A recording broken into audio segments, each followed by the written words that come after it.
Hey,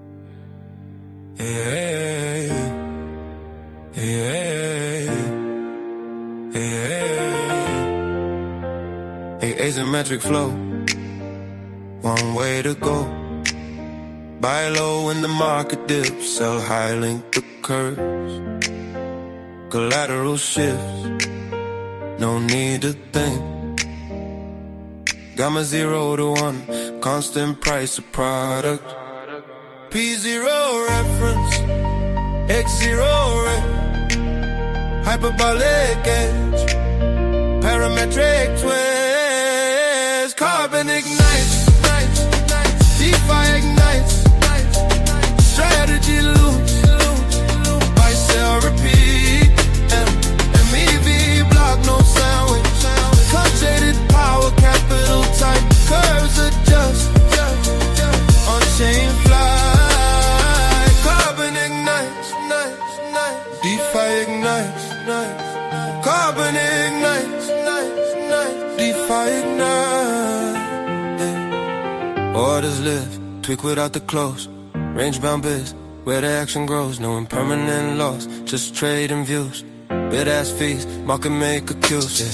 Link pairs, pulse, Ethereum core, arbitrage bots, some from Bancor, roots to future flows, decentralized orders, open doors, got my bins, invariants, carbon evo, stories untold, DeFi remade, in code we trust, asymmetric thrust, parametric dust. Carbon ignite, DeFi ignite, strategy loop, buy, sell, repeat, MEV block, no sandwich, concentrated power, capital type, curves adjust, on-chain fly, carbon ignites, DeFi ignites, carbon ignite, DeFi ignite. What's up, guys, and welcome to COTI Confidential, episode 8 on this June 10th, Wednesday edition. How's it going, guys? Hey, all going super. How you doing? I'm better now.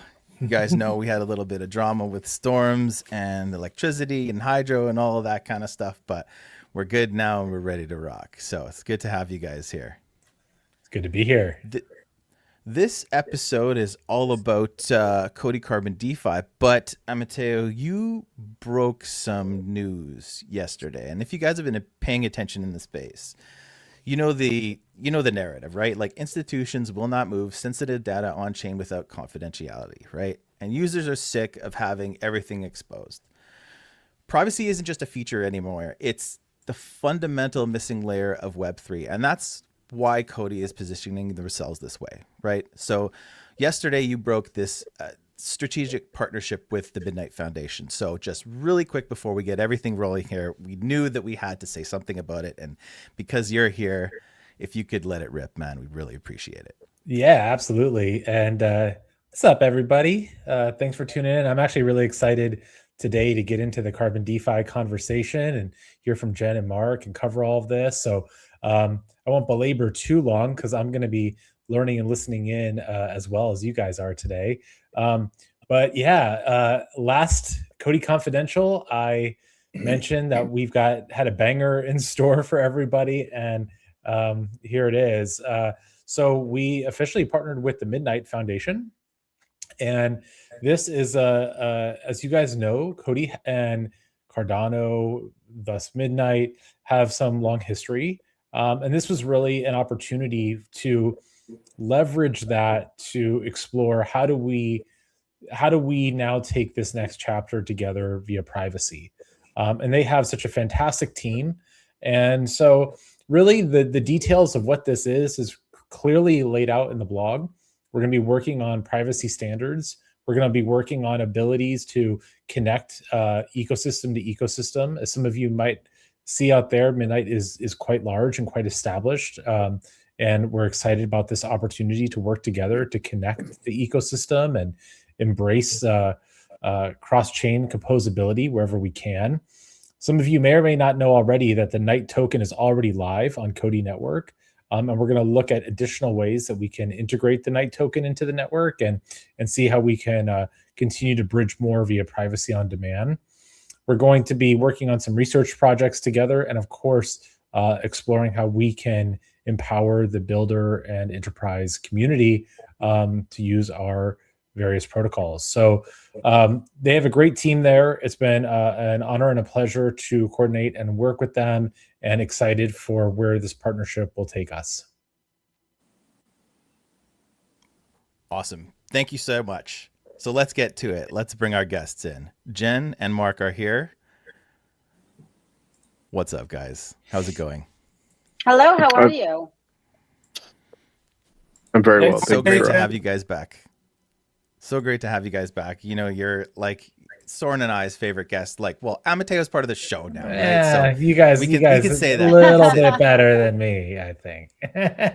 You're consistent contributors, so you can't. You're in a different category now. But Totally. It's so great to have you guys back. And, it's always thank you nice for being to be here. No, always. We love to be guests on COTI Confidential and to tune in and to hear all of the news that I may miss on my feed. So it's always a great show, whether we are on it or not. Appreciate you having us here. And congratulations on the new exciting partnership as well. Thanks, Jen. Mm-hmm. Yeah, excited for you guys to be here too. Thank you. All right. So before we get into the carbon specific stuff, I'm going to pass the mic over to Soeren, and he's going to honor me by reading one of my articles today, which is going to be really cool. So I can't wait to hear his spin on it. So let's go. Yeah, I mean, this was one of these times where Tracer just put out an absolute banger, and I thought it was so well describing the situation we are in now, and drawing some very obvious parallels that Tracer has the advantage of doing because he's been in the space for a long time. So I think it's important everyone hears this. So basically, Tracer put out a nice post titled "First Time," and a lot of our community members may not have been in a severe bear market like this before, and they may justifiably so be quite nervous. So here's a little bit of a history lesson and much more than that. So why some veteran COTI holders aren't sweating this chop that we're finding ourselves in now. Staring at charts during a sideways grinding market is exhausting. When you watch the price chop around 1 cent to 1.2 cents, it's easy for the timeline to get clouded by short-term fatigue. Seeing tons of this every week, week in, week out. But when you do zoom out and look at the history of the COTI network, we've been here before. And what happened next, last time we were in this kind of situation, drastically changed the trajectory of the project. And to understand where COTI V2 is heading, you have to look back at the dark days of late 2019. And this was even before I came into the space. I came shortly after that. The all-time low and the shift. So picture this, November 2019, the Trust Chain mainnet had just launched over the summer, but the broader crypto market was still nursing a massive hangover from the 2018 crash. Bitcoin was struggling and altcoins were bleeding out. Sounds familiar, right? On November 7th, COTI hits an absolute rock bottom all-time low of about half a penny. So basically half of where we are today. The sentiment was pure apathy. Early retail investors were exhausted, capitulating and walking away. Behind the scenes, the team was aggressively building and rethinking their approach. They realized that the market didn't just want another isolated DAC payment coin. They adapted. They launched the treasury to create a massive supply sink and give the token some real utility. They secured the mandate to build AdaPay and the Jet stablecoin, weaving themselves deeply into the ADA ecosystem, which is going to sound very familiar with the announcement that Amateo made yesterday in mind. When the 2021 bull market finally woke up, COTI was like a coil spring. The narrative caught fire, and the price went from half a penny to an all-time, from half a penny all-time low to an all-time high of 68 cents. So how do we put that in the context of the current cycle? So fast forward to today, and the parallels to 2019 and its exhaustion phase are very, very obvious. They really are. Long-term holders are tired of the drawdown. The fodders are having free reign, and the market is trying its hardest to shake out all the weak hands. Just like in 2020, COTI is in the middle of a massive fundamental pivot. This one, however, is significantly bigger than just the Cardano integration. Migrating from an isolated layer 1 DAG to an ETH L2 is a complete wiring of the network's DNA. For years, COTI had to fight for every drop of liquidity by dragging users into was essentially a siloed network. Now they're plugging directly into the world's financial rails on Ethereum. And the missing piece of Ethereum is exactly what we're delivering. The missing piece is privacy. This is why the COTI V2 narrative is so potent. Ethereum has a glaring privacy problem. Everyone agrees about this. Everyone understands this because everything's public. And there's a massive push within the Ethereum community to make privacy a top priority.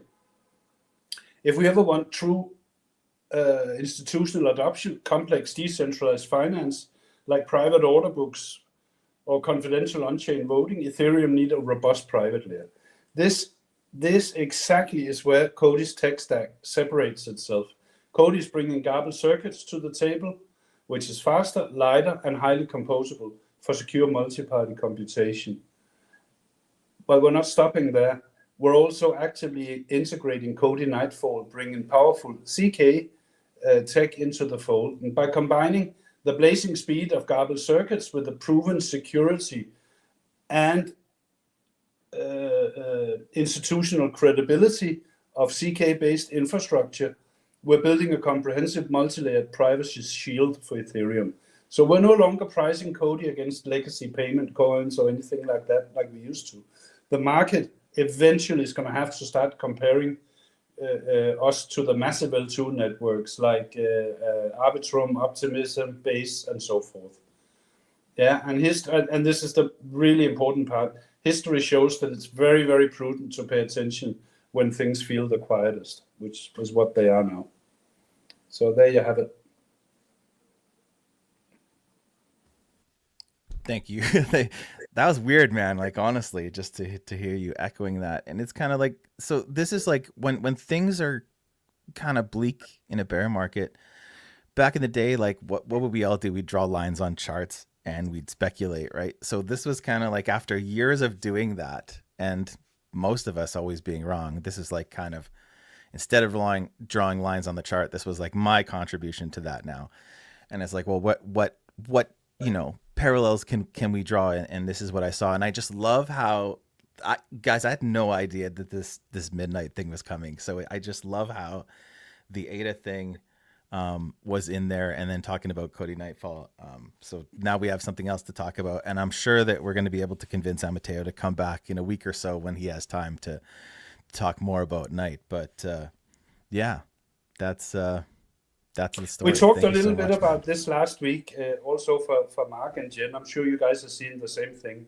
You know, we are somehow living under this very obvious illusion, but very powerful illusion that blockchain is dead, tokens are dead. Yeah, even though we all know perfectly well that it's not. Yeah, and we know perfectly well that history, one way or the other, is going to repeat itself. Yeah. But we are living under this very powerful illusion, and at some point you almost start believing it, and some people actually start believing it. Yeah. Blockchain dies every 4 years. Oh, go ahead, Mark.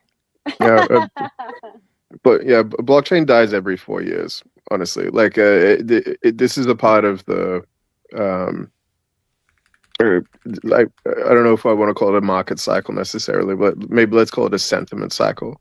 And I think it's because for any emerging technology, there's a sort of Gartner hype process where the the promise and optimism sort of comes first, and then people either get bored or they become distracted by other emerging primitives. So I think that in this particular case, things like the SpaceX IPO and the Anthropic and OpenAI IPOs are driving more audience attention towards the AI emerging technologies. And of course, it's ridiculous to think that at any one time there can only be one developing technology that is super important. But the space is always shaped by narrative and attention, and so it's like it's a cultural phenomenon more than anything else. But the fundamentals haven't changed. And in the case of a blockchain like COTI, where there is actually a reason for the chain to exist, right? So I think for a lot of cases, when people are looking at specific layer 2 narratives and that kind of thing, I would say that it is drawing some reasonable criticism as to whether or not a lot of these alternative blockchains were even required in the first place, or if they were just kind of riding the blockchain narrative. And so I think for many of those projects, there are going to be these sort of culling phases where the market rejects, some of them simply because they aren't necessary or aren't required or aren't unique.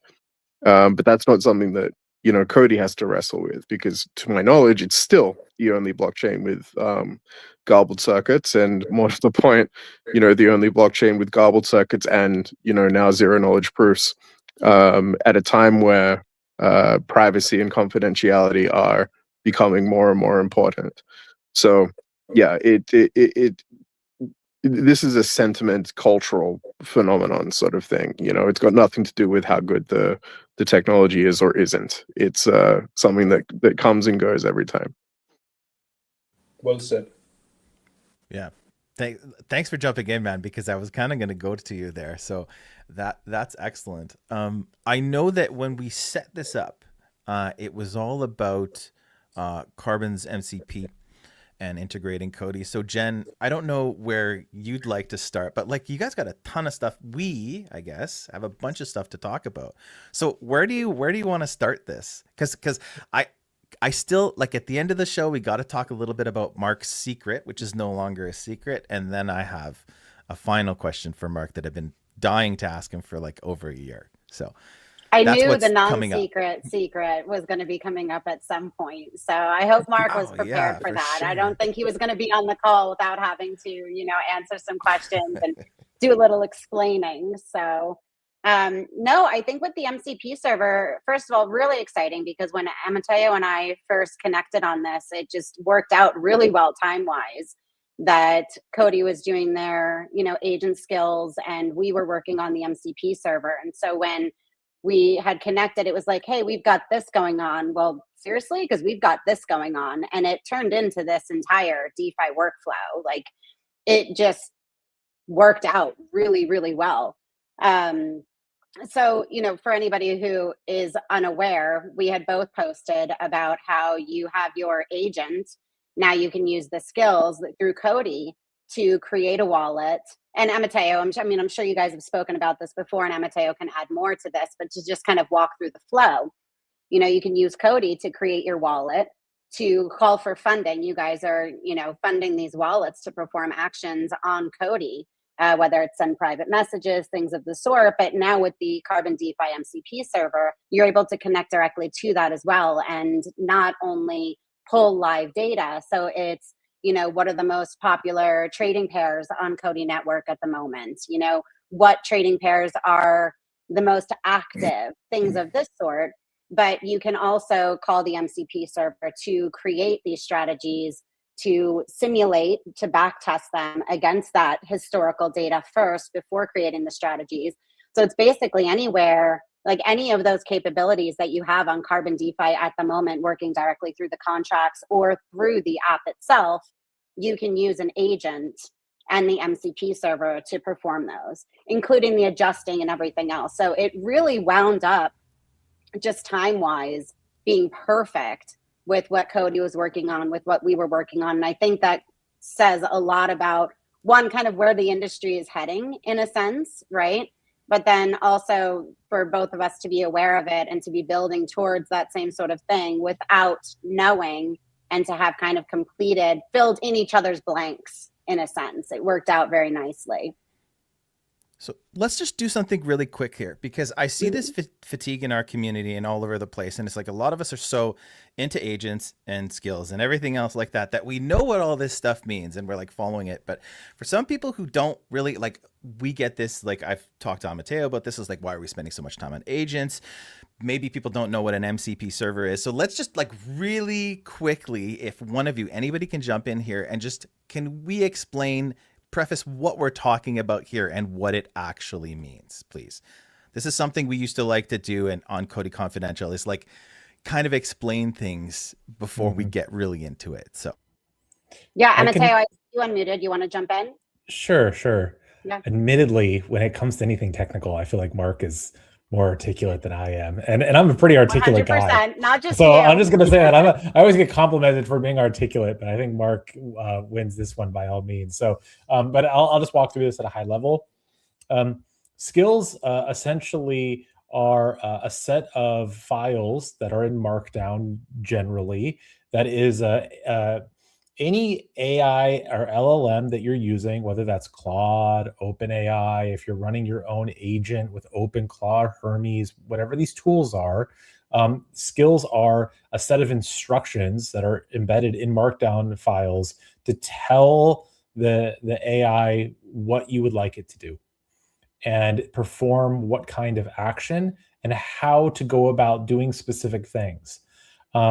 Because as an organization, when you publish your own native skills, you're creating a trusted source of instructions for the AI to perform a various set of actions that you want it to take, which means that that AI can go from just giving you a response on how something works to actually executing an action autonomously. In our case, that would be creating a wallet. In Carbon DeFi's case, once the MCP set up, it's actually calling the markets, placing these trades, these orders, etc. So when you look at an agent, there's various elements of the stack. The skills are the foundational instructional set for the AI to actually create actions. But then you have to unlock the AI to actually perform those actions. And the best things that you can do to enable that in a trusted manner, the most obvious way is an API key, right? So you might be familiar with an API key, but then Anthropic invented like an MCP server, which can be a bundling of information, instructions, APIs that work really, really well with these agents to be able to pull in this information and execute trusted action. And they're also very compatible to build. So essentially, it allows a really vibrant ecosystem of agents to act autonomously in a trusted way to perform a variety of actions or series of actions across multiple things that's all embedded in the memory of the agent. So you can set it up to run automatically, or you can have Claude or Codex be a way that you communicate to do advanced things that you used to do manually. Awesome, man. And I'm just going to quickly share my screen because I forgot about this, Jen. And if anybody wants to read more, there is this excellent article here from May 21st that may talk a little bit more about that. Right, Jen? It's really good. Thank you. I will let's post links to our X to this for after the show. But yeah, let's continue with carbon specifically. But I just wanted to kind of talk about that real fast. So Well, first I need a sanity check. How did I do, Mark? Anything to build on with what I shared? No, perfect. I think you expressed it in more detail, I think, than even I would have. I think when I'm talking to other people about what an MCP is, I kind of describe it as like it's the docs for an agent, really. So like, if you're drafting something, um, expecting a human to read it and interact with it, there are certain formats that are kind of standard, right? Like there's the Git book sort of style documentation that, you know, people familiar with how to read these things kind of know what they're looking at. The MCP really is kind of just a standardized documentation where instead of a human observer, it's going to be an AI observer, and that's really it. It's a standardized presentation so that large language models can process things and execute actions and that kind of thing. But yeah, your description was exactly spot on. Wow, that's got to feel good, Amateo, eh? Yeah, I appreciate that. But I think that this is the key here that Mark's really touching on is that there's a whole new way to make all of this technology that we've already built native to agents. And the MCP and the skills allow us to do this. And I think that what the Carbon DeFi MCP specifically is really compelling and quite robust in terms of giving agents the ability to access this across multiple networks, not just COTI network, but multiple networks, and do pretty advanced strategy setting. And so I'm excited to dig into some of this here because I think we're getting a lot of like basic functions out of a lot of decentralized exchanges that are giving agents the ability to perform basic things. But doing some of this more advanced and robust liquidity management and strategy management, I think is quite unique. Yeah. So Jen, I know I kind of iced you, so I'm just gonna hand it back to you so that you can kind of make sure that we lead through everything you want to talk about. Okay, so it's the mic's yours. I think Mark's got something. Yeah, Mark, did you want to add something to what Amateo was saying? Oh yeah, just kind of briefly, because I think we throw around the word standard when we're talking about MCP server stuff, but it's still really up to the person who's composing that to sort of decide what they want to expose to the large language models. And you'll find that there are a lot of I don't know, I kind of want to use the term boilerplate MCP sort of functionality around the industry right now that's really not providing large language models with very much detail, right? Like I think the best way that I can explain it is that I kind of treat these AI agents as being like highly sophisticated, you know, over educated specialists in like every application that you want to point them at.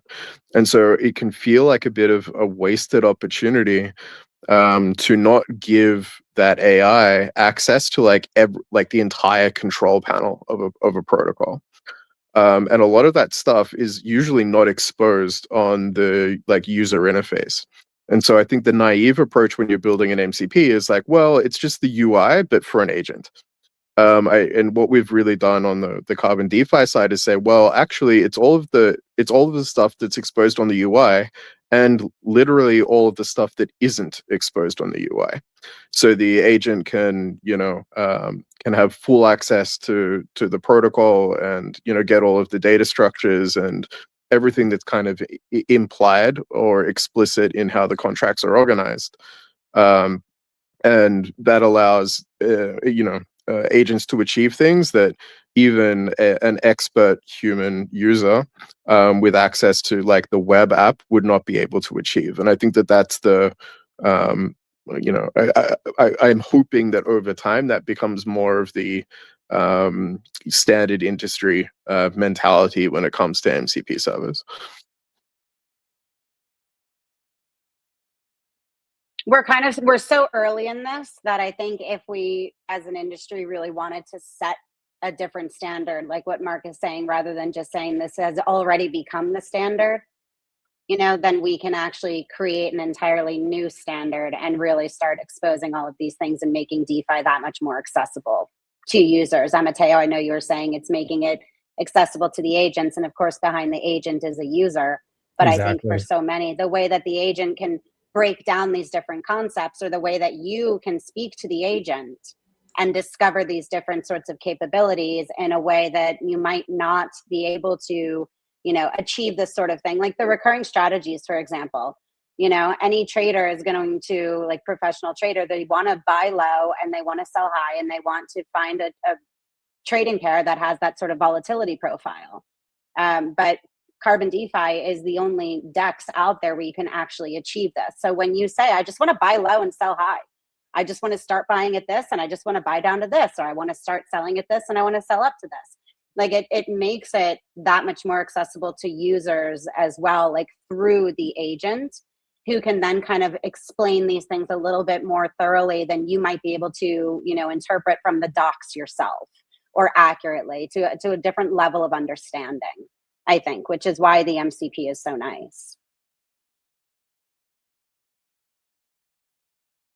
I can continue talking about the MCP if we'd like. Yes? Yeah, let's get into how does it work or something, something along those lines. Any other details? Yeah, so any MCP compatible agent can access it. And you can see Tracer sharing his screen here. So it's 25 tools across the 6 different strategy types. And I think really Bancor was kind of the first to introduce like this whole concept of strategies to begin with, right? It was mostly providing liquidity and then just trading. But the fact that you can actually go in and create these strategies with this real intent, right? What do I want to achieve from this? So you have the limit orders, you have the range orders, the recurring strategies, and then you have your concentrated, your full range, and just going in there and swapping as well. But as Mark was saying, it's not just what you have on the UI, like when you're going to the app, you can actually ask the agent and through the MCP to pull live data. So on the app, it's updated every, I want to say 24 hours. It could be, more, don't quote me on it, but it's certainly not live in the moment updating trades and transactions, I believe it is. But for the most popular token or the most active token pair or trading pair, something of that sort, the UI is not updated every second, right? So this is the sort of information that you can get. You're able to gather insights from the agent and the MCP server that you wouldn't be able to access otherwise just through the UI as a trader, or a user. I mentioned earlier, you can go in and backtest these sorts of strategies as well. So depending, your agent might be able to say, you know what, this is a recommendation that I would make. We are very cautious when we were creating the MCP. We were very cautious because you can give it these sorts of capabilities. Anything, basically we have an API on the back end, right? This is what you can access through the MCP. We chose not to allow for immediate strategy creation. So what the agent and the MCP will do is take what the instructions that you've given it, create the strategy accordingly, and then post, if you ask, any sorts of warnings. Hey, you asked me for this, but this is buying high and selling low, something of that sort, right? So it'll post these warnings, it'll give those to you, any red flags, and then you will actually confirm the transaction yourself. So you're not giving it your keys. It's not accessing your wallet. It is creating the strategy as if you were going through that workflow on the UI, and then it can either take you to the UI or to the contracts itself so that you can confirm that and you're actually able to see what it is it's created and confirm visually that this is what you wanted to achieve. So we are very cautious. We chose not to give it access to the user's keys. But through the wallet creation and through the funding and with this workflow that we were talking about with the skills with COTI, you do have that entire workflow. So like I was saying, you have that, now you have this, you're able to achieve with it. So yeah, that was That was something that we chose not to do. But you can see here the analytics, the tools, the trade. So really anything that you can achieve on the UI, and then all sorts of data that you're not able to as well. Soren, you've kind of been quiet there. I'm waiting for you to jump in, man. I'm just sucking it all up. But what I think is very exciting, and if I understand Jen correctly, so you can run, for instance, your Tracer, you have this COTI recurring strategy, buying COTI when it's low and selling when it's high. And what I'm understanding from what Jen says is that the agent will red flag if the market gets into a very volatile state. The agent, depending on how you've trained your agent and what you're asking it to do, right? Yeah, but let's say, or we can just say it's a COTI recurring strategy, and I want to buy COTI between 1/8 of a cent to a cent. Yeah. But then the strategy kind of switches off if all of a sudden we see the market, a big capitulation crash, and the market swings down to say 0.5 cent. Yeah. So the agent will give you a red flag so you can adjust things accordingly, if that's how I understood it. You can ask it to. It's able to read like market pricing, right? Like what is the current market price of this if you wanted to? And that's something that we report, like you can see it on the UI, right? So you're able to. If it drops, you can say something like 10% below. And this you can't do. And this is depending on your agent, of course, right? But hypothetically speaking, if you wanted to ask your agent, okay, this is my strategy, show me my live strategy on Carbon DeFi. This is where my ranges are. Now, if the market goes 15% below my buy range, let me know. It's not going to adjust it automatically for you because, again, it's not going to perform any sorts of activity or transactions without you signing off on it. But if you have your agent, it is going to make me aware that there might be an advantage to take this band and move it down 15% or move it up 40% if something else happens. Yeah, it can through, like, I would say that's more agent than it would be MCP. For the MCP and the warnings and that sort of thing, that's more like this. Are you sure you want to be doing this?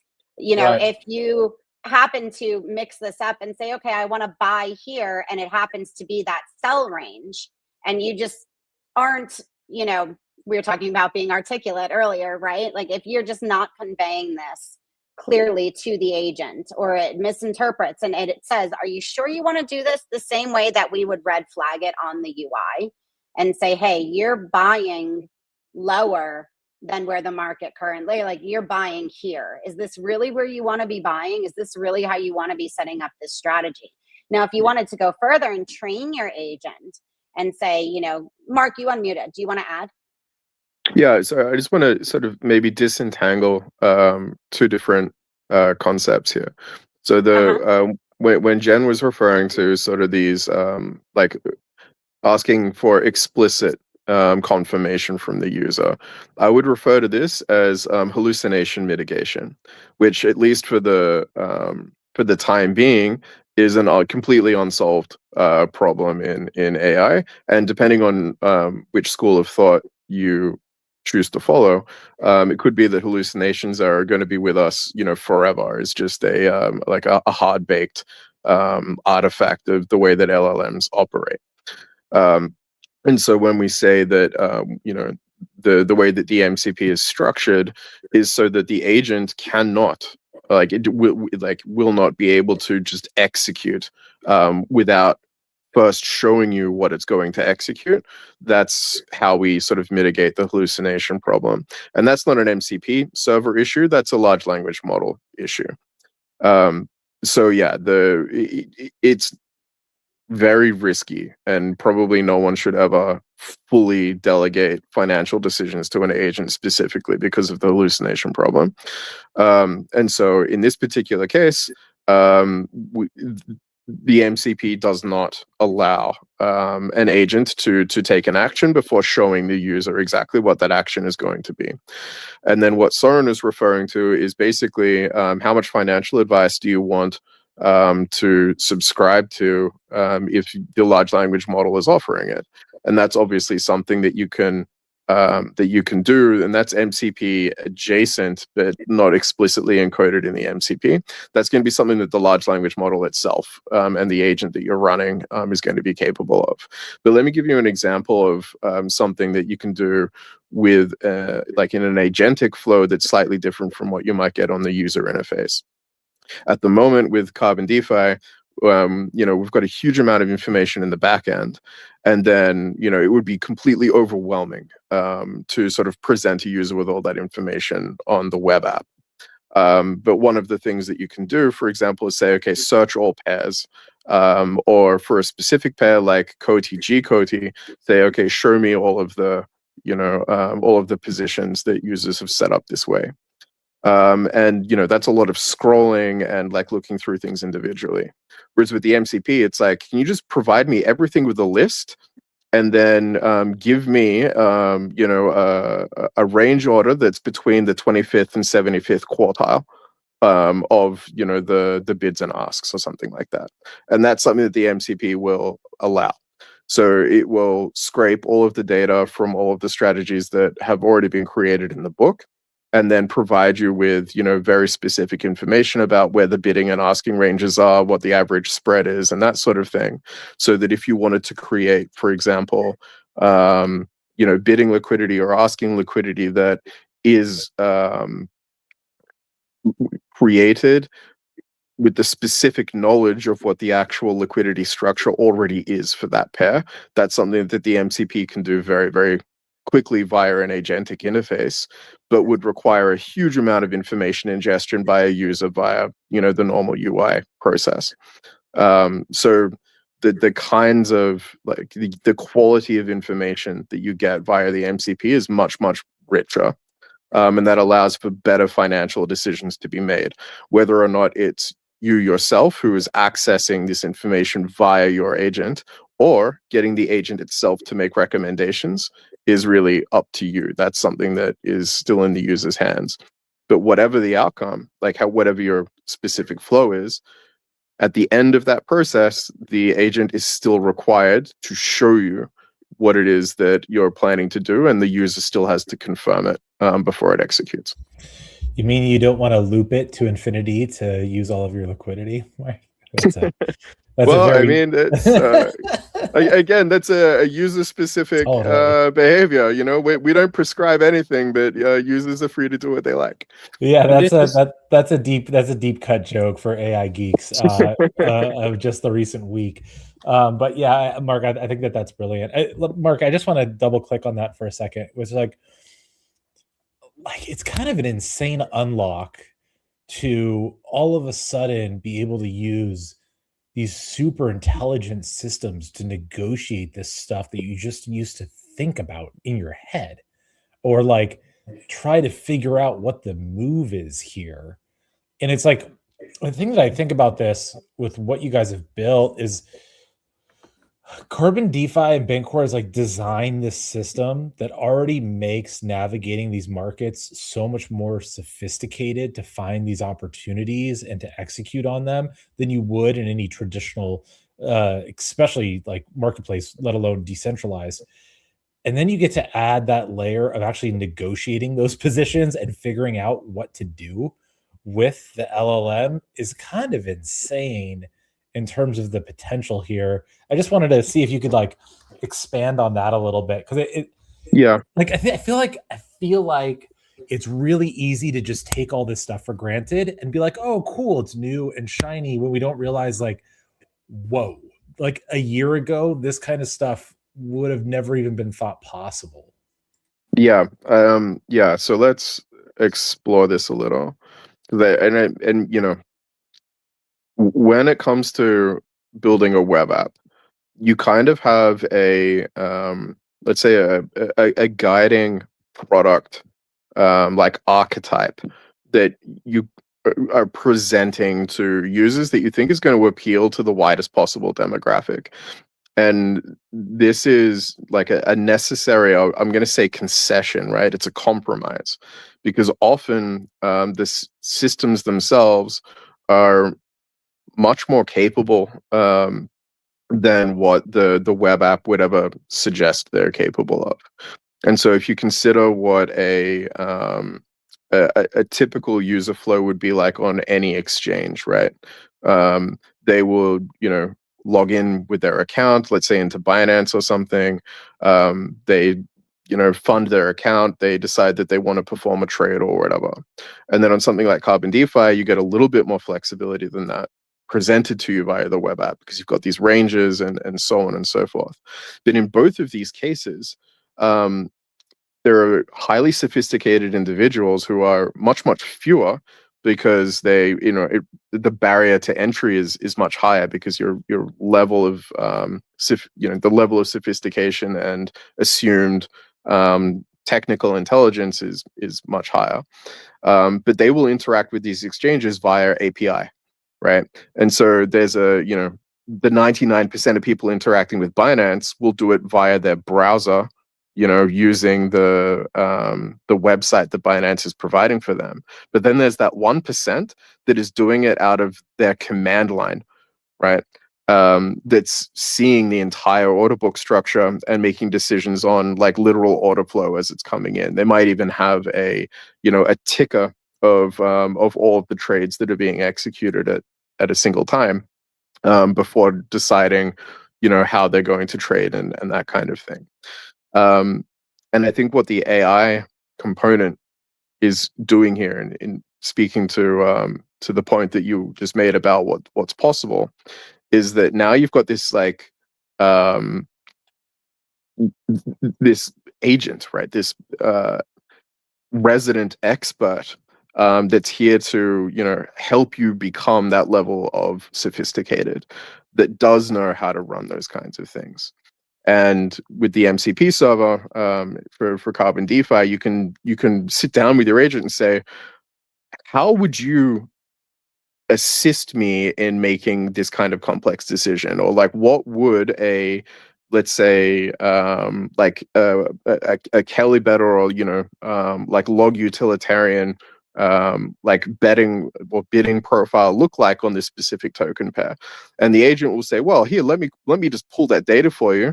Here's the 500,000 data points that we have from Carbon DeFi's MCP server, and running statistical analysis on this and such would suggest that this is going to be the most utilitarian bidding price and asking price for the token pair that you're asking for. And that's just not something that you could ever build into a user interface that's expected to find the 99% mind share for the users that are using your website. It's just not on the cards. Like, how would you even present that on a website? But now that you've got this expert, this assumed expert that's sitting down with your user, and poring over the data, and that they're asking it questions and that kind of thing, then that makes essentially the assumption that every user could be that level of sophisticated now. And I think that that's a very, I want to say, an exciting time to sort of, that's an exciting prospect, but it's also just interesting. It's completely unknown, what user flows are going to look like when everyone is sophisticated. So yeah, it's a brave new world, right? We really don't know what things are going to look like and how user behavior is going to change, but it is going to change in a profound way. So temporarily, at least temporarily, it levels the playing field, yeah. But I want to also pick up what Jen said, and you also, Mark, to some extent alluded to it. Same as what we've seen in my limited interactions with the trading agents on Privex, for example. It is absolutely critical that the instructions that you give to the agent are given in the correct manner. Yeah, the better quality instructions you give, the better quality output the agent can give you. And this is probably a little bit of an underrated feature of these things, that if you actually put some work into the prompt, as it were, your results will improve drastically. Yeah, and I think there's without getting too far off the beaten path here. I'd say just generally, most agentic technology is still only as capable as the person driving it.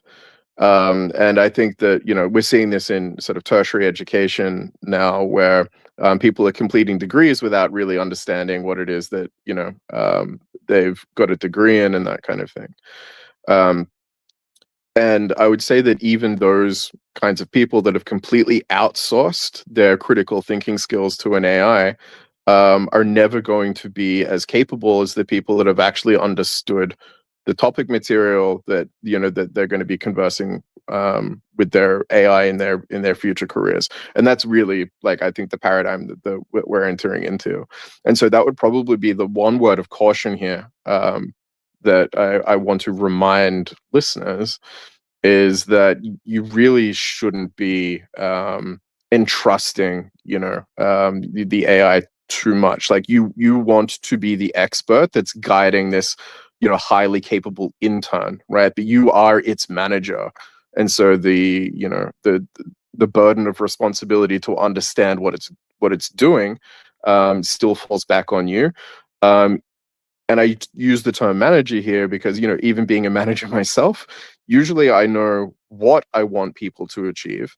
But how they do it requires like a very specific kind of skill or knowledge base, that the actual execution itself, is something that requires an expert. And so that's really I think the correct mentality to take to this stuff, not just in carbon DeFi and, agentic trading specifically, but also just all interactions that anyone has with an AI. You need to be the high level, well-read expert that's managing a, technically competent but uncritical intern. And so if you learn about what things like, what a Kelly better is, or a log utilitarian, market participant is doing, and what that kind of decision-making process is, at least at a high level, then you're going to do much better than someone who is, blindly prompting an agent to do something, because, poor management usually results in poor outcomes, if that makes sense. It's funny you say that, Mark, because I talk a lot to people who are not AI native and who don't really understand what it's like. Or I'll be in conversations on the side of conversations where people are talking about AI, and it's like, you can tell that they don't really understand it and they think it's witchcraft. And I'll say something like, well, I work with AI every day, and they kind of look at you like you're from outer space. You know what I mean? And it's like, there's this whole idea that if you work with AI every day, or you work a lot with AI, it's like you really don't do anything anymore. And it's like, you guys have no idea how much work it actually is to work with AI, because it's like, you're working with a team, right? You really are. And it's when you talk about managing, like, that's what it is. Like, when you're serious about using AI and you're using it for a bunch of different things, it's a hell of a lot of work. Like, it's not, you got to keep people on the rail, or you got to keep your team on the rails, right? It's in some ways, it's no different than managing a team under you and trying to get to your vision accomplished. And the financial overhead as well is the same, right? Because I've seen poor management in a lot of different situations in my adult life already. And one of the things that usually causes let's say causes that manager's approach to fall under formal revisions is usually when some budget somewhere is getting blown. There was a really great anecdote from Uber recently, where the CTO gave the Uber development team I think unrestricted access to Claude, but with a budget. And they blew through the 12-month token budget in 4 months or something like that. And this is, on both sides of the aisle, I would say, people have kind of raised their eyebrows at this and are holding this up as an example of why the AI narrative is not entirely correct. But I think that the truth of this is actually a lot more subtle, and I haven't seen it discussed yet. And that's that probably the juniors, like, you know, the people that were using the AI are not trained managers, right? They're the workhorses of the organization who are used to the idea that the more work that you can get done, the better. And so they had their AIs like spinning their wheels, effectively, you know, producing a huge amount of stuff that may or may not be, you know, useful. Whereas if, you know, they were trained managers running these AIs, having the AI idle for some length of time would probably have been the, you know, the economic decision, right? It's not about how much work you can get done, but getting the right amount of work done, or at least the right tasks done. And I know that, you know, for maybe all of us here on this call that have interacted with the AI, you know, a lot over the last year, will kind of be very familiar with this idea. Like, the very, very easy to get an AI producing a lot of useless crap, you know, and it will happily do it, you know, ad infinitum until all of your tokens are burned through. But getting it to do the right work and produce the thing that you want quickly and without, you know, spending huge amounts of money on token budgets, is a skill, and it's a management skill. I just want to it's double funny. click on something. Sorry, Trace. I didn't mean to interrupt you. Just applaud for everything that Mark just shared. I want to just double down on that. I went to a Claude community event put on by Anthropic here in town this week, and one of my favorite stories was someone paid, like, I feel bad for them, but they paid a whole bunch of money for done for you AI services that were handed over to them, and then they didn't know how to use what was built. So they spent like tens of thousands of dollars only to then have to become AI native to use what was built for them. And that's why they were there. So, I mean, I think that this just highlights this thing. And going back to like AI agents when it comes to trading, when it comes to on-chain activity, the real opportunity here is to grow yourself as the expert, as the coordinator, as the orchestrator, to use the intelligence of the AI to make better decisions, and then feel like you're able to not have to get stuck in so much of the manual monitoring, the manual firing of things, and allowing yourself to still be this real powerful, well-informed orchestrator, where it's like you plus the AI equals 5 instead of 2, right? And that is an order of magnitude better decision making, better outcomes. But you know, my whole thing is just to the extent that everyone feels inspired to do so, whatever the angle is, becoming AI native within your own skills, your own interests, is just so critical right now, because the not only is the opportunity cost really high, but the creative unlock to actually build and make things is just so phenomenal when applied correctly. So right before we went live, I heard something, and so I want to be conscious of this. But I think, Mark, you said we started at 3 a.m. your time. So first of all, thank you for meeting us in the middle of the night.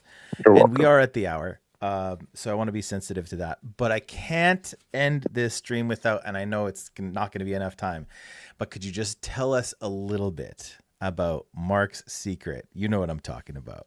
Can you tell us about that? Yeah, it's not a secret, and I never meant to. Like, I know that that's really great for clickbait and stuff like that. I don't want anyone to think that I've ever sort of, you know, referred to it as my secret or something like that. Oh, But that was me. It was, that was all though. me. It was, because That we was were waiting all- on Yeah, the patent. So it was Yeah, a secret. So yeah, I got the provisional application for this out earlier this year, and so I've started to talk about it publicly. It's for like a tentative upgrade to Carbon, and so I'm sort of in the process now of discussing it with different clients, different potential licensees, and also like expert users of Carbon DeFi today to find out how interesting it is before we dedicate too much resources to building something out. But yeah, essentially, it's a full generalization of bonding curve theory. So for I guess I'll try and keep it sort of as high level as I can, so not getting into too much of the like mathematical minutia. But the best way I can explain it is that since Bancor version 1, so going all the way back to 2017, we had this idea of what were called weighted token reserves, effectively. And this allowed for bonding curves to take on that same sort of hyperbolic shape that we're all familiar with. So if you imagine the x times y equals k bonding curve, that's kind of just one specific setting. Bancor V1 actually allowed you to set, whatever kind of scalar parameter you wanted, so you could kind of squish the bonding curve out or stretch it out in any way that you liked. So, and this is identical to Balancer. So anyone who's familiar with Balancer weights, I'm referring to exactly the same theory. But what I was looking at is, okay, is there another way that we can describe this so that we can get even more shapes for bonding curves out of this? Like, is there a grander unified theory of bonding curves out there that no one's discovered yet?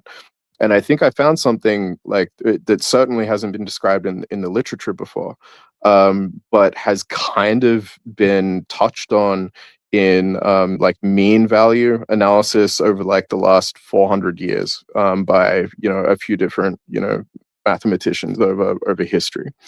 And so the best way I can describe it is that when you're on the x times y equals k bonding curve, the what we refer to as spot rates in AMMs is really the marginal rate of trade, or sometimes the first derivative of that bonding curve.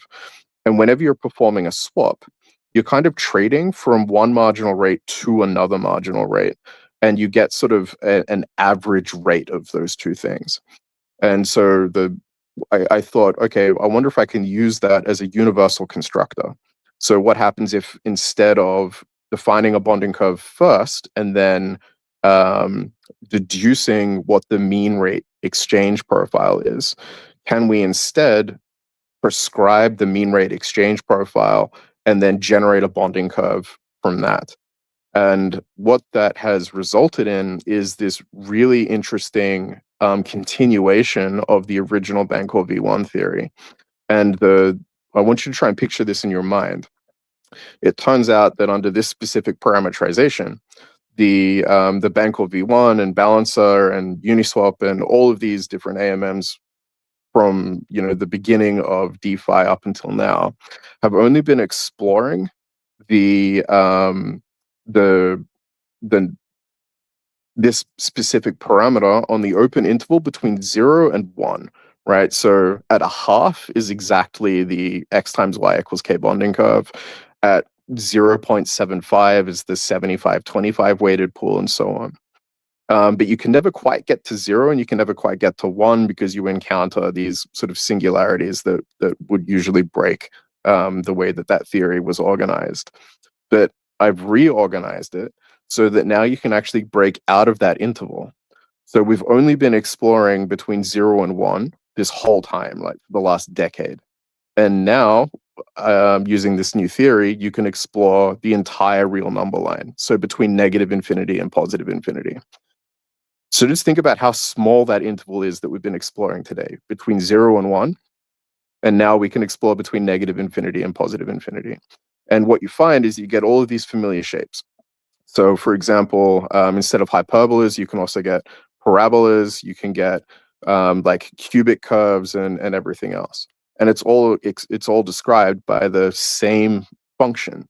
So you only need to put, well, I mean, including the singular cases, you only need to put this very small set of equations into the contracts themselves.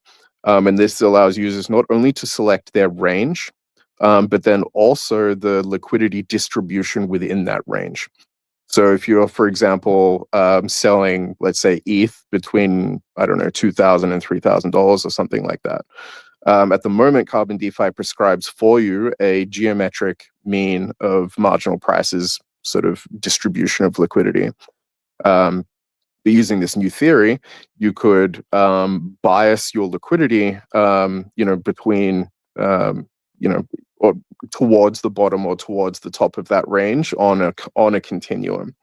And I've written this up in a couple of different ways. I've presented it at ETH Prague, at ETH Cluj, presented it at EPFL twice, in Lausanne in Switzerland. I presented at Crypto Valley. It's also been accepted for the proceedings at ETHRES, which is where I presented at Prague.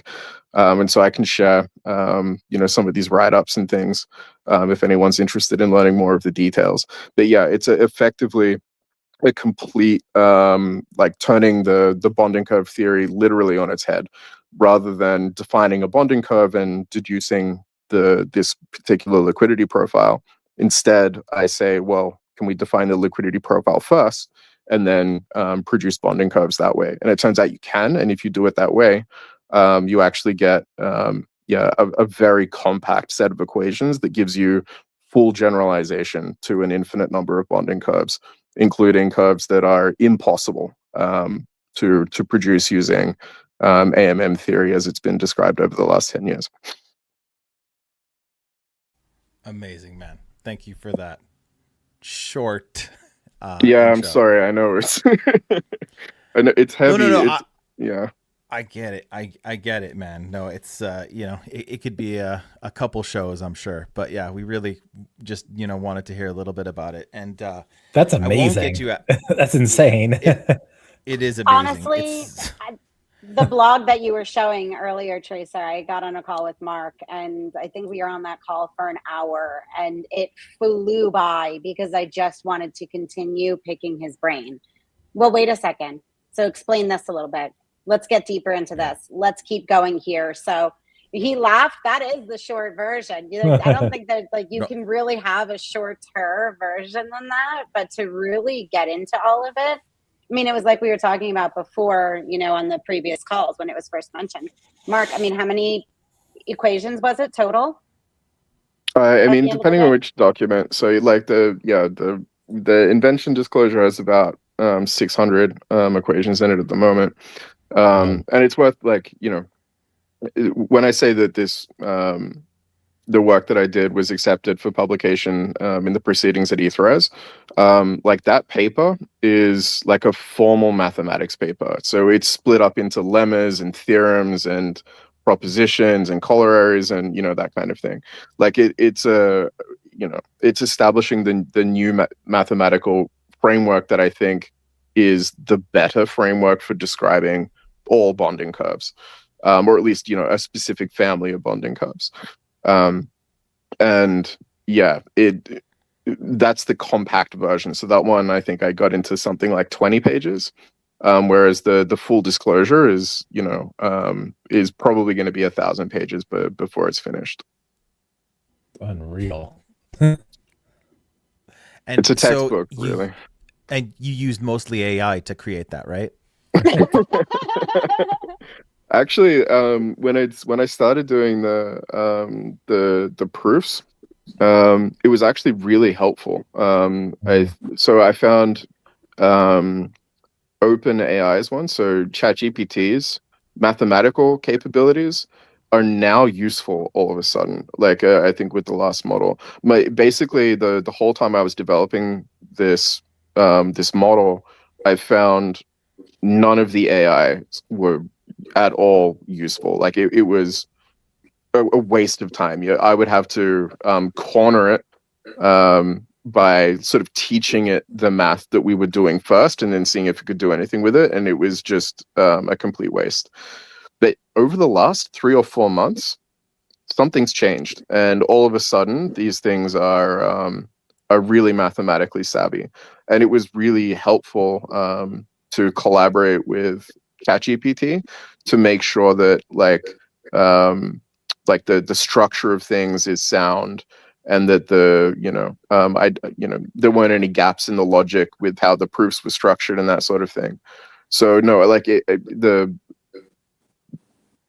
the body of work was completed before these things were really capable of understanding it. But it seems now their capabilities are actually there. And yeah, ChatGPT even did a pretty good job of condensing some of the proofs down into making them more compact and helping to get it within the page restrictions available to me and things like that. So it's not voodoo math then? I mean, it's always going to be voodoo math. It's a little Bancor inside joke for everybody listening right now. But, I sent this to Mark in a DM when I saw it. I was like, this is fantastic. It's the voodoo math. I mean, you got it all there. I love the Dr. Mark that he's got across his chest and his plaque. It's just fantastic. I'm not going to pretend I know a whole lot of what you described, Mark, but what I find absolutely amazing is you put all this effort in, and you've basically come up with a completely new and much more precise and much more smart way of doing something that had been done for the previous decade in a certain way. Well, if you're interested, I'll be happy to send you the preprint, so the accepted manuscript for eThres. My head would explode, but I do want to. I know we're getting to your time limit. You're up in the middle of the night. I do want to just last thing before we go, because it's been burning in my mind for a little while now. I remember you and Jen debating how useful AI was going to be when we were sat in Bangkok. Isn't that right, Teresa? Super rockstar devs. I remember, yes. Jen was quite positive, and you were quite pessimistic. Not quite pessimistic, but he was pessimistic. Yeah, he was a bit pessimistic. and I think it's fair to say that Mark has evolved his position on AI in the 1.5 years since then, isn't it, Mark? Well, yeah. So here's what you need to know about me. So firstly, I'm always a contrarian, right? So when everyone is saying one thing, I'm going to say the other thing. I think this is important to break groupthink, but also I tend to do it when I think that other people don't know why they think something is true, right? Yeah. Either they're just going with the flow, or they're excited about the narrative or something like that. And then the other thing is that, remember, I'm a trained scientist, right? Like, that was my background before DeFi. And I still subscribe to the null hypothesis thing, right? Things, if you've got a claim of a thing, the default assumption is that thing is not true. And I'm happy to spin on a dime. I will change my mind in a heartbeat if you can demonstrate it. And at the time when we were talking in Bangkok, no one had demonstrated really that AI was, I would say at that point, no one had even demonstrated that it was all that impressive yet. There was a lot of promise. There was a lot of, future-looking, speculative use cases. But if you reflect on those conversations, I would say that actually the conversation itself has also moved on, right? Like it's now a little bit more moderate. Like the claims have settled down into something that's a little bit more reasonable. And even the CEOs of a lot of these AI companies have started to walk back some of their claims about what AI can do. And this is, and it's here that I'm happy to meet people in the middle. But I'm still going to be contrarian. And I'm still going to say whatever your claim is false until you've demonstrated it. Prove it. We could have this debate all over again because I've got so many things going through my head and we can't do it Maybe right we now. should. Maybe we should. But I love to do this with Mark. He plays contrarian, that's- and I just love to poke and prod and like pick apart whatever he's saying so that I can understand it better. One, and then two, play devils myself. So yeah. But that's how you do science, right? You spend your life trying to prove that the science is wrong. Would that be a fair thing to say? Yeah, it's one of the things that I've often gotten into arguments with people about, including other people who call themselves scientists. I have to often remind people that science doesn't make truth claims.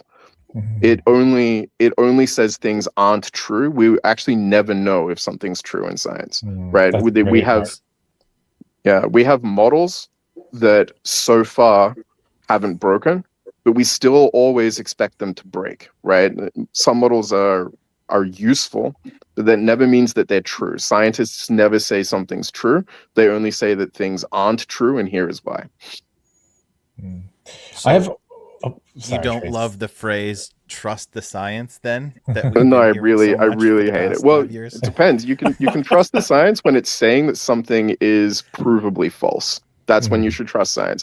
The one thing I hate is scientifically proven. That's the one thing that science doesn't do. It never proves anything. My toothpaste says math that can it's be proven, though, right, Mark? Proof is specifically and explicitly a mathematical construct. I'm gonna stop jumping in on everybody here. Yeah, I have one question, Mark, because I'm not going to pretend to understand this like equation flip on bonding curves to the extent that you've designed this. But kind of a quick question, very succinct one, is that could this theoretically really reshape the way that we think about predictable probabilities on markets, trends, and all these things that sort of yield any kind of curve of data in terms of how it can be measured? Yeah, exactly. So I think it provides, like, let's say it can provide a different heuristic on what it means to have a certain risk posture in certain environments. So one of the things that I was looking at is how certain markets tend to sort of self-organize around this principle. So I returned to a data set that I generated a few years ago when I was trying to make clear the fact that all bonding curves are really just continuous order books, right? If you would assume that they only trade in one direction. And so one of the data sets that I generated for that was I scraped all of the PlayStation 5 prices from eBay and had a look at what would that look like if it was an order book, because eBay really is kind of an order book now. Right. And it turns out that using this theory, there is an exact parameter that describes even today all of the PlayStation 5 prices on eBay, right?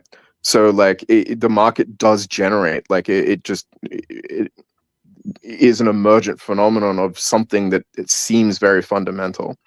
And I'm also like I've spent the last month or two researching Polymarket and Kalshi, and that's where my mind went with these curves, because of the way that you get both sides of these votes, which gives you ability to.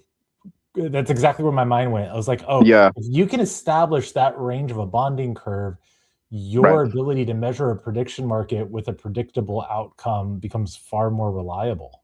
Well, where it becomes more useful is in the CDA context. So for those who are unfamiliar with prediction markets, the gentleman who invented the automatic market maker that describes them is named Robin Hanson. And he didn't describe one type of AMM, he described several. So there's like a spherical version of it. There's one called the LMSR, or logarithmic mean scoring rule, which is the one that is mostly used today. There's also a power law one, and so on. There's a bunch of these. And what Polymarket is trying to get done today is to sort of lean away from the AMM concept and create something more like an order book. But the problem there is the same problem that order books have in traditional markets, which is that when people are putting an order in the book, it's representing a future price, right? Not the price right now, right? Like if ETH is currently trading at, you know, $1,005, you're probably going to round down and say, I'll put in my bid at 1,000, right? If the price drops $5, I'm happy to take that. Problem with prediction markets is they want the probability right now, right? Like that's kind of the whole point of these things. They're supposed to generate, or, you know, they're supposed to sequester crowd wisdom and turn it into a specific probability for something at any given time. With the order book description or the bonding curve description that I've developed, you can kind of take into account the fear of adversarial selection, or something called lambda shock, in continuous double auction analysis. And these curves basically allow you to say, from whatever the current probability is, let's say some signal is going to come out.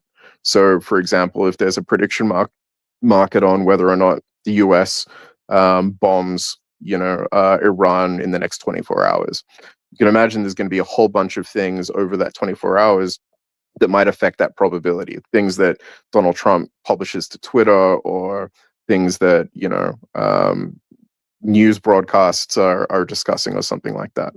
And so whatever the probability is now, you might say, okay, there's a 50% chance he's going to do it. But if he tweets, and he usually tweets at like 9 a.m. or something like that, then the chance might move up to 20%. And so you're not just factoring in what the current probability is, but if you like, what the probability of the probability moving is, and by how much. These kind of curves allow that kind of complex expression. So it could be that this is much more broadly useful, not just in token trading, but also in prediction markets and probability theory. So cool. You know how I was talking earlier about like some Wild. people draw lines on charts? I was just thinking, like, am I going to be on TradingView one day, and instead of like dragging the Fibonacci, I'll be dragging the Richardson retracement lines? Is that going to happen one day, Mark?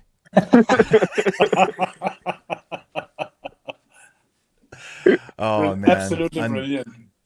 Unbelievable, bro. When Mark Richardson MCP. Where in the world are you, Mark? Are you back in Australia? Yeah, I'm back in Australia for now, but I have to go back to Switzerland in July.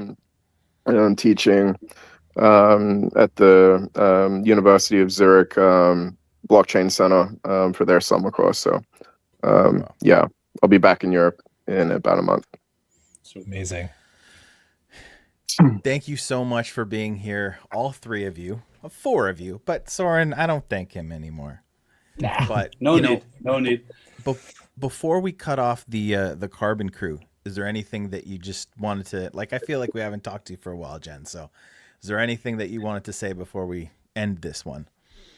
No, I was going to joke and say I'm teaching the course at the university after Mark, but I figured nobody was going to believe that anyway. No, it's always a pleasure being on here and catching up with you guys. Really, Amateo, I don't think we've had the opportunity to be on a COTI Confidential with you, at least not recently, so nice to see you on here as well and to join us. And no, I think, Tracer, you said you were going to share the different links and things. I know that somebody in the community, you guys have such a great community. I see the comments and stuff throughout the call, and you were going to share the links. Otherwise, no, I don't think so. I think we pretty much covered everything that we've got going on that at least is public at the moment that we can speak about. There's always that. There's the but no, hinting at always alpha a pleasure. right. Yeah, always a pleasure being on here. Thank you guys for having us, of course. The pleasure was all ours, and that's not a cliche in this case. That's scientifically proven. The pleasure was all ours. Scientifically, mathematically proven. It's scientifically not disproved yet that the pleasure was all ours, but it was. Honestly, it's been so long since we've seen you guys, and trust me, if I could twist Amateo's arms and get him to pony up some money so me and Tracer could go to Switzerland and listen to Mark, we would go. No questions asked. I'm not gonna understand. You're very kind. Thank you. No, and Mark, Only for you to this sit is what there I and not wanted. understand any of it, Soeren. Come on. Yeah, because it would really it would be all about the tacos at the end of the day. That's what it's all about. So, Mark, like we know you got a lot of stuff going on, but here's what I was going to ask you at the end of the show to kind of set up the next one. But can we get you on sometime in the next year when you have some time? I'd really like to talk to you about, not about COTI, not about carbon. I want to pick your brain about quantum and its threat to blockchain. So I'm hoping that we can have that chat in the next year when you have some time. It'd be really, really fun. And I'll be bugging Jen about it, and you can let us know when maybe you have some time to do that. I think that would be really You special. already know where his position's going to be. Remember this. He already said course. he's a contrarian, you know? Of course. So, but Right, it's going to be I fun wanna to hear hear it. him really go into this. Yeah, it but I always think- is. I I'd be think we deli- are. Yeah, go on, Mark. I'd be delighted, and I think we can do it sooner rather than later. I think that this is a Relevant. topic that more people should know about. So yeah, let's get something on the calendar soon. I'd be happy to do it even Awesome. this month if you want. I would, Because dude. the context yes. is very different than what AI was 1.5 years ago. You're right, we may be at the same stage, but the context is very, very different. Yeah. And in some ways, really, they kind of go hand in hand. So I think it's really, I want to talk more about it. And man, you're the number one person I want to talk to about this. So I really look forward to that. Yeah, me too. Yeah. I'm on a Spaces to talk about this very thing for quantum chain tomorrow. So, Wow. Trace, we could have done this today. He would have helped me out for what I'm supposed to do. No. Like, what is Listen to the this? No. recording. I- Prepare for your call tomorrow. Hey, we could keep I him up asked till first. 6 a.m. because he can pull all-nighter. We can do, I'm just kidding. Mark, I'm looking forward to learning from you in that conversation as well. Thank you so much. Yeah. And before we kick you out, Amateo, like we started this episode, you're becoming a permanent fixture here, but maybe in the next week, can we do another one? And let's talk about night and nightfall and everything else that's going on. But specifically, it'd be nice to kind of dig into this night thing. It'd be really cool. Yeah, absolutely. Oh, and friendly reminder to everybody too. Season 4 just started, Yeah. right? So you Good just call out. announced that Carbon DeFi is back for season 4 of COTI Earn. So and I saw that the site was all updated. I actually have a blog in the works so that we can get it out on the Bancor blog and within our community, revisiting it from the last couple of days as well. But do to that. anybody who is tuning in who isn't, on top of the Carbon DeFi Bancor news or the COTI news, there is the COTI Earn campaign that's still ongoing and just starting its 4th season.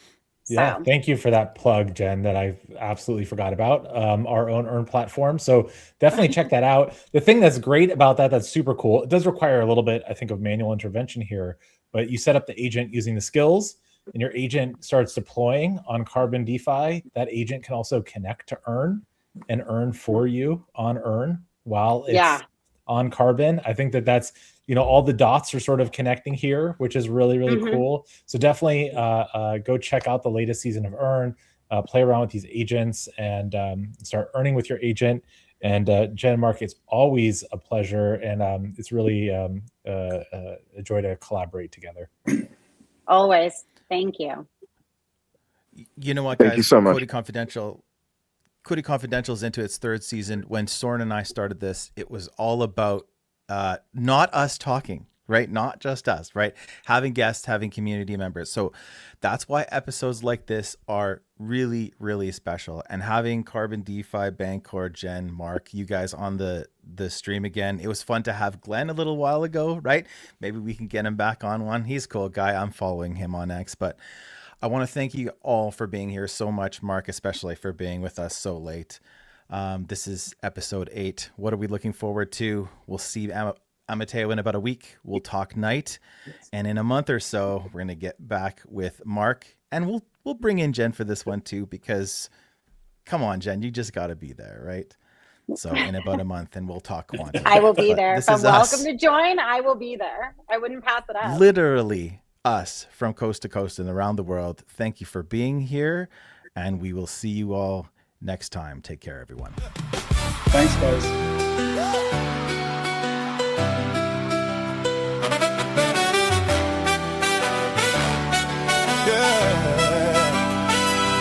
Cold so slick, circus stay garble.